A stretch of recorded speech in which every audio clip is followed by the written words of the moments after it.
Brendan మెకలం coach అయ్యాక ఇంగ్లాండ్కి buzz ball తీసుకొచ్చాడు. ఇది అన్ని ఫార్మాట్స్లో సక్సెస్ కాలేదు. టెస్ట్లో మంచి రికార్డులున్న వన్డే T20లో వర్కౌట్ కాలేదు. దీంతో అతని స్థానంలో ఇంగ్లాండ్ మాజీ కెప్టెన్ అలిస్టర్ కుక్ కోచ్ అయ్యే అవకాశాలు కనిపిస్తున్నాయి. బ్రెండన్ మెకలం 2022 మేలో ఇంగ్లాండ్ టెస్ట్ కోచ్గా సెలెక్ట్ అయ్యాడు.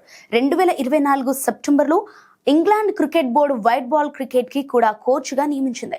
అయితే వైట్ బాల్ క్రికెట్ లో పెద్దగా సక్సెస్ కాకపోవడంతో ఇప్పుడు కుక్ వైపు చూస్తున్నట్లు సమాచారం. మాజీ కోచ్ క్రిస్ సిల్వర్వుడ్ తో పోలిస్తే మెకలం టెస్ట్ రికార్డ్ బలంగా ఉంది.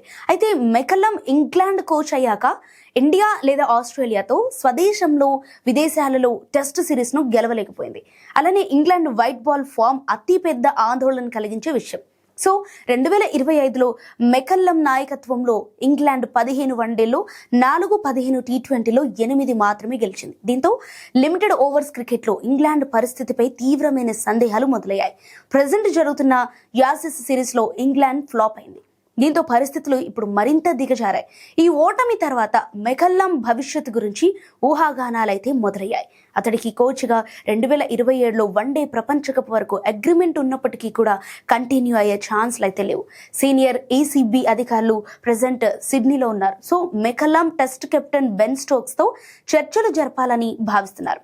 అయితే ఇప్పటికిప్పుడు ECB మెకల్లంను తొలగించే అవకాశం అయితే లేదు. ఎందుకంటే కొన్ని రోజుల్లోనే 2026 T20 వరల్డ్ కప్ ఉంది. So McCullum Stokes aggressive Bazball అప్రోచ్తో లింక్ అయిన సపోర్టింగ్ స్టాఫ్ని కూడా చేంజ్ చేయాలని బోర్డు పరిశీలిస్తున్నట్లు చెబుతున్నారు.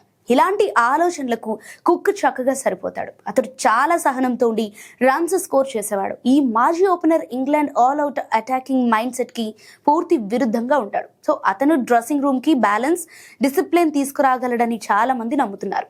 అలాగే తన జీవితంలో కూడా ఏదో ఒక సమయంలో ఇంగ్లాండ్ జట్టుతో కలిసి పనిచేయడానికి ఆసక్తి చూపుతానని కుక్ చెప్పాడు. అలాగే ECB ఎటువంటి కోచింగ్ పాత్ర గురించి తనను సంప్రదించలేదని స్పష్టం చేశాడు. ఇక ఇంగ్లీష్ క్రికెట్లో ఒక రోజు మార్పు తీసుకురావాలనుకున్నప్పటికీ కూడా అది ఎప్పుడు లేదా ఏ రోల్ ద్వారా జరుగుతుందో తనకు తెలియదని కుక్ చెప్పుకొచ్చాడు.